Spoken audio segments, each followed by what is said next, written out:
So in this video, we're going to talk about wakeful windows, what it is and why it's so important. A wakeful window is from when a child wakes up until their next sleep. The reason why it's so important is because it determines whether a child is undertired, overtired, or just in between. And we want them to be in between to get the right sweet spot for your little one to have the best sleep that they need. If a child is undertired, what tends to happen is the body hasn't built up enough sleep pressure. So they could probably manage one sleep cycle and they're up. So we need to be able to set a wakeful window time in order to get them tired and tired enough to be able to transition into the next sleep cycle. If we then reverse that and see a child that's overtired, that means that the body has started to release some awake hormones called adrenaline and cortisol hormones that our bodies just naturally release when we become overtired. And in these instances, when a child falls asleep, they manage to do one sleep cycle, which is less than an hour, and then they're up because their body has released certain awake hormones in order for them to just be up. So we want to make sure that our child is not undertired or overtired. How do we do that? So there are informations out there on the internet that you can have a look. I'm able to obviously offer you some wakeful window times according to your child's age, but this is all general information. If you do want something specific for you, then please send me across an email or message me on Instagram, and hopefully I'll be able to get you to do an assessment form and we can try and find out what your child's wakeful window is. I'm going to give you an example of a 17-month-old baby who is on one nap.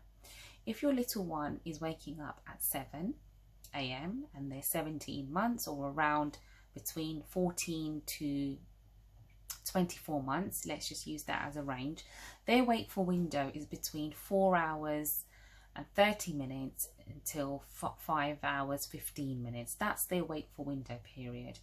And every child is different, so the wakeful window varies accordingly, but let's just go with a 5-hour wakeful window and we'll stick with a 17-month-old.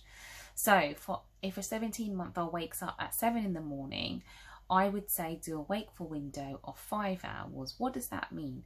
So when it comes to midday, so 12 p.m, your child's been awake for 5 hours. So give your little one lunch before the 12 p.m.